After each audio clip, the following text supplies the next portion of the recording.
Veja bem, o Japão não é um país para o qual você vai chegar com um visto de Working Holiday. Um ano, você vai economizar um monte de grana e vai voltar para o seu país para montar um projeto de abrir um bar.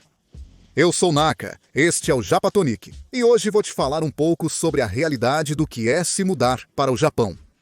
Para que você não venha com expectativas altas demais, este vídeo também pode te ajudar a saber se você vai ser compatível ou não com o Japão. Não?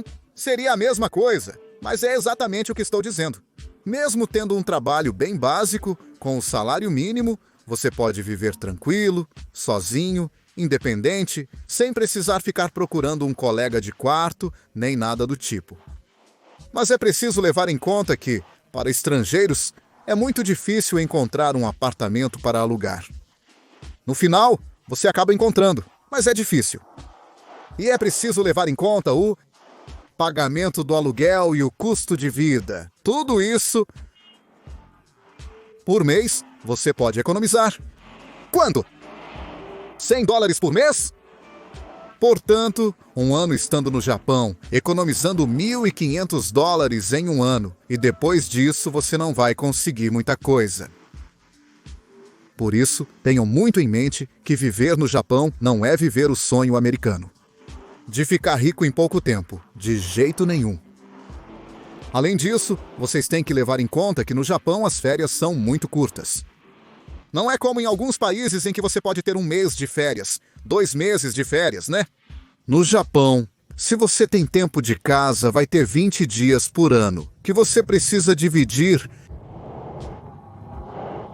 durante todo o ano. Férias fixas normalmente só tem no Ano Novo, que são aproximadamente 6 ou 7 dias. Depois, a Golden Week, que pode ser de 4 ou 5 dias, depende de como caem os feriados. Mas esqueça ter 2 semanas seguidas sem trabalhar durante o ano todo. Isso no Japão não existe, e se existe, são casos extremamente pontuais. E um estrangeiro que talvez não saiba o idioma, que não tem um bom emprego, vai ser muito difícil. Falando sobre a barreira do idioma, por exemplo, alguém que só fala espanhol não consegue absolutamente nada. O espanhol não serve no Japão. O inglês até ajuda. Depende muito do trabalho. Aqueles que sabem falar bem inglês normalmente conseguem trabalho como professores de inglês, onde recebem basicamente um salário mínimo. Mas olha, eles sobrevivem. Mal ou bem, não se saem mal. Mas justamente, não é um trabalho em que se possa economizar muito dinheiro. E além disso, se não forem formados, seriam professores de inglês, mas de creches.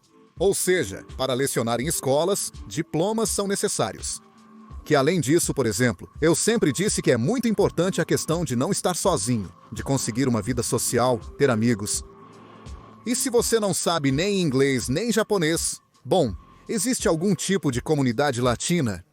Há falantes de espanhol que vivem no Japão que podem te dar uma mão. Você tem que procurar em grupos do Facebook ou deixa eu ver. Uma vez por mês, mais ou menos, eu faço encontros onde vem pessoas que estão de férias ou que moram no Japão. Posto no Instagram sem data definida. Se eu não informar, não me perguntem quando será o próximo post, pois não sei. No momento, estou resolvendo questões pessoais, então não estou fazendo muitos encontros, mas quando posso, publico no Instagram. E aí muita gente pode conhecer outros amigos. E isso é legal, porque é muito importante essa questão de ter contatos. Mas claro, isso é bom para as pessoas que são sociáveis, que gostam de ter amigos. Mas para as pessoas, por exemplo, que são muito reservadas, que gostam de ficar sozinhas. Para pessoas que dizem, eu no Japão posso me dar muito bem, porque eu sou super solitário, sou antissocial, ok? Mas o que acontece? Nesse caso, você teria que saber bem japonês, porque senão é impossível se virar nesse país sem saber nada de japonês. Quando você está com estrangeiros, eles podem te aconselhar sobre o que fazer em certos lugares e quais procedimentos seguir. Eles podem sugerir isso ou aquilo. Você pode ter pessoas que te aconselhem, mas, por outro lado, se você não é uma pessoa sociável, obviamente já precisa saber o idioma muito bem para poder se virar sozinho. O Japão é um país de pessoas muito individualistas, de gente que vive sozinha, que não tem muita vida social. Tem muita gente no Japão, mas, claro, também japoneses que vivem aqui e sabem o idioma. E outra coisa, você tem que estar preparado para o micro-racismo que existe aqui no Japão. O Japão é um país com um racismo muito passivo, muito oculto, então você tem que estar um pouco preparado psicologicamente. No caso do Japão, não é que os estrangeiros não sejam bem-vindos, mas sim que, estando ou não estando, para eles tanto faz. O país não se adapta ao estrangeiro. Além disso, os turistas se surpreendem e comentam que ocorre mesmo em uma área super turística. Os japoneses não sabem falar inglês, portanto, tenham isso em mente. Você não vai ter problemas graves por ser estrangeiro, a menos que faça alguma besteira. Muitos afirmam que os japoneses são extremamente racistas, entre outras razões, para dizer não. Vamos ver, mas em que situação? Em que contexto? Às vezes é importante saber isso. Um estrangeiro que briga na rua, em primeiro lugar, não deveria estar brigando, porque pode acabar brigando com alguém. Se for com um japonês, a polícia aparece. O estrangeiro tem tudo para perder, porque o japonês sabe se defender, e o policial japonês meio que dá mais prioridade para proteger o local do que um estrangeiro. Porque os estrangeiros podem ter mais fama de serem briguentos.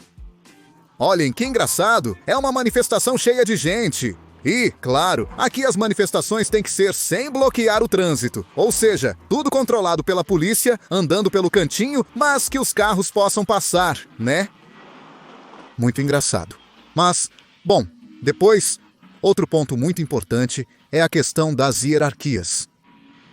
Tenham em mente que o Japão é um país muito hierárquico e é um país onde não se pode ficar respondendo aos chefes. E não se pode se destacar negativamente. Portanto, é preciso ser muito submisso no ambiente de trabalho. Aqui, como se o chefe sempre tivesse razão, não se pode discutir com ele. Se te derem uma ordem, você tem que obedecer, nunca responder. E se você enfrenta demais, se responde. Usa-se a típica frase do Japão: o prego que se destaca precisa ser martelado para ficar nivelado com os outros pregos. Então, bom, lembrem-se disso. Tem que aguentar. Porque vocês não venham com a ideia de revolucionar o sistema de trabalho japonês. Ok, infelizmente é assim. Agora vamos para coisas que podem ser um pouco mais pessoais de cada um. Por exemplo, se vocês têm problemas psicológicos ou psiquiátricos, tomem muito cuidado por causa do fato de que o Japão é um país que pode afetar muito psicologicamente. Pela mudança cultural, pelo choque cultural, tudo isso e também em relação ao que é psiquiátrico, por exemplo. Com relação à medicação, tenham em mente que o Japão é um país que tem problemas muito graves com relação à saúde mental. Portanto, se vocês estão medicados e precisam de certos medicamentos e não podem trazer o suficiente, é algo para se pensar. Eu, por exemplo, não tenho como orientar nesse caso. Falando de aconselhamento. Tenho meu advogado, que é argentino, que já tem uns 20 anos exercendo a advocacia dentro do Japão e agora está trabalhando em um novo escritório. E ele me disse: bom, se você tiver pessoas para me indicar, vou deixar o e-mail caso precisem de ajuda. Deixarei na tela. Gaspar, que bom. Ele pode orientar em quase todo tipo de coisa. Ou seja, busca de emprego, vistos de working holiday, todo tipo de vistos, nacionalizações. Eles ajudam basicamente com tudo, e o mais importante é que a consulta é gratuita. O que sim? Bom, se você tem mais de 30 anos, não pode se inscrever para o Working Holiday. Muitos enviam e-mails perguntando como fazer para viver no Japão. Porém, não é tão simples assim, amigo. E tenham em mente que os diplomas nem sempre ajudam. Nem sempre funcionam. Não digam que são cozinheiros. Tenho 35 anos e sou cozinheiro. Amigo, aí complica, fica difícil. Mas enfim, dúvidas que tiverem sobre vistos e formas de viver no Japão, podem mandar um e-mail. E não precisa dizer que vão por minha indicação. Também não é uma propaganda. É porque, bom, eu sei que pode ser útil para muitos, mas no fim das contas, é isso. É um advogado. E sempre aparece a dica de um advogado que fale espanhol no Japão, né? Outra coisa muito importante é o medo da solidão. Se não, você é uma pessoa que tem as melhores habilidades sociais do mundo para fazer amigos e tudo isso. Além disso, como você é uma pessoa que não gosta muito de ficar sozinha, eu não recomendaria vir ao Japão. Especialmente se você tem fortes laços com a família e amigos do seu país de origem. Você sentirá falta deles, pois os vê com frequência. Reconsidere viajar se você acha que, ao chegar aqui, vai se sentir muito sozinho. Porque veja, é algo que já vi acontecer com pessoas que chegam ao Japão. E em 2 semanas, voltam porque sentem falta da família. Porque percebem que estão muito sozinhos e não aguentam. Há muitos casos assim. Então é preciso levar isso muito em conta. É preciso estar muito preparado mentalmente para talvez ficar muito sozinho. Lembrem-se que aqui, os japoneses que andam na rua não estão interessados em socializar com qualquer pessoa que os pare na rua. Especialmente em cidades grandes. Além disso, às vezes você faz amigos estrangeiros aqui no Japão. E pode acontecer que eles já estavam morando no Japão há 6 meses. Vieram com o visto Working Holiday e não conseguem um trabalho que permita renovar o visto. E, portanto, você os conheceu? E em 2 meses já tem que ir embora do Japão porque o visto acaba porque não encontraram outro trabalho. E isso é algo que acontece muito. Eu tenho muitos amigos que vêm por 1 ano e depois vão embora. É algo que acontece muito, que é ver pessoas indo e vindo. Veja, pode ser o seu caso de chegar, por exemplo, conseguir um trabalho que te dê um visto de longo prazo e não ter outra opção a não ser voltar. E outra coisa, vamos ver se você é muito viciado em fumar. Cuidado, porque aqui não se consegue. Porque já vi pessoas que em seus países fumam muito todo dia e aqui não se deve fazer isso. E vocês já devem ter visto que aqui o que se consegue legalmente, pelo menos, é muito fraco. Basicamente é a mesma coisa que nada, é como fumar cigarros. Por outro lado, obter ilegalmente é muito perigoso e caro, especialmente para quem está no Working Holiday. Bom, o próximo já é um pouco complicado, mas vamos ver como eu percebo. Às vezes, quando faço passeios e vejo certo tipo de gente, eu sempre digo que não reclamo do meu tipo de clientes, porque são sempre pessoas muito boas. Mas há personalidades que eu sei que não se encaixam muito bem dentro do que é a sociedade japonesa. Porque, veja, a maioria, para não dizer quase todos os amigos estrangeiros que tenho aqui, são todas pessoas muito tranquilas. No sentido de que não são muito barulhentos, certo? A questão do tom de voz, tem muitos japoneses que se incomodam, que ficam nervosos com pessoas que não sabem baixar o tom de voz, não é? Não sei, por assim dizer. Um cara de 2 metros, com uma garganta desse tamanho e tem uma vozona, ou seja, nasceu com um megafone na garganta. Já aconteceu comigo de estar com alguns amigos e eles disserem: agora vem um amigo que veio de férias do Japão. Estávamos em um café silencioso, onde algumas pessoas conversavam baixinho, outras estavam no computador. E esse rapaz chegou. Mas era uma coisa que a voz dele falava normal, no tom normal dele. Mas a voz dele ecoava em todo o maldito café, que ainda por cima era enorme. E eu pensava: ai não, por favor, quero ir embora daqui, quero ir embora daqui. E, claro, uma pessoa assim, para um japonês, vai causar um certo incômodo. Conversar com essa pessoa, passar um tempo com essa pessoa, para ele vai ser difícil. Ou, por exemplo, pessoas extremamente extrovertidas, né? Que os japoneses são pessoas muito tranquilas. E às vezes alguém que pega confiança rápido demais, que toca muito na pessoa, que faz piadas sarcásticas, porque além disso, os japoneses não entendem muito sarcasmo. Esse tipo de pessoa também vai ter muita dificuldade para socializar no Japão. E olha, vou dizer algo muito triste, mas que é uma realidade. Um pouquinho daquele micro-racismo do qual eu falava. Mas uma pessoa, quanto mais morena, mais gordinha, mais desleixada ela é. E tem muito menos possibilidade de socializar com japoneses, e se não sabe falar japonês, pior ainda. Ao que me refiro? Porque às vezes já aconteceu de eu ver pessoas dizendo: não, porque os japoneses não querem falar comigo. Como? Em que sentido? Ah, porque outro dia eu estava em um bar e tentei conversar com as garotas ao lado. E não rolou, como se tivessem me ignorado.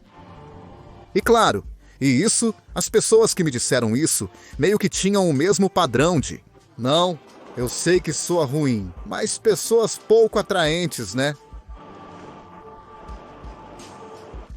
A pessoa que eu conheço que se dá super bem socialmente com japoneses, e todo mundo, Eu tenho 2 amigos que são muito populares com amigos e amigas japonesas. E eles são loiros. E falam bem japonês. E além disso, um deles tem cara de anjinho. Além disso, não é que ele seja loiro, tipo viking, mas sim loirinho. É muito triste, mas precisamos considerar isso. Saibam que, pelo menos à primeira vista, os japoneses podem ser muito superficiais. Muito superficiais. É muito triste. É muito feio o que estou dizendo. Mas veja. São padrões que vejo que se repetem. Infelizmente é assim. E bom, e por último, muito importante. Não beber álcool pode complicar a socialização. Exatamente o que eu dizia. Se você não é uma pessoa sociável, mas você sabe japonês, tudo bem? Já não faz diferença, mas se você é uma pessoa sociável que não sabe japonês, aí já complica. Com amigos que falam espanhol. Sim, obviamente você pode conseguir, mas vamos ver. O que acontece é que muitas pessoas aqui justamente se adaptam ao que é muito. A cultura do álcool no Japão, porque aqui se bebe muito. E basicamente, se você não bebe álcool, é muito difícil socializar mais com os japoneses, porque em que contexto você pode conversar com eles? Além disso, nos trabalhos se conversa muito. Faz tempo que estou com um copo aqui, então vou beber um pouco. E um detalhe muito importante que eu quase ia esquecendo é que, se você tem muitas restrições com comida, o Japão também não é o seu país. Ou seja, o Japão é um país onde se come de tudo. E você tem que levar em conta que, nos lugares onde se come, é muito comum servirem apenas um tipo de prato. E se você só come carne, só come arroz e frango, né? Definitivamente não é o seu país, e isso é algo que você precisa levar muito em conta. O Japão é um país para quem come de tudo. Porque se você não quiser comer comida ocidental, mesmo que diga que não, mas que vai cozinhar para você mesmo, cozinhar comida ocidental no Japão é caro, acaba saindo caro. Então, considere isso. Mas, enfim, espero que o vídeo seja útil para as pessoas que estão pensando se devem ou não ir, se devem ou não vir ao Japão. É isso, até a próxima. Um abraço para você, sua família, seu bichinho de estimação e o mala do seu vizinho. Tchau.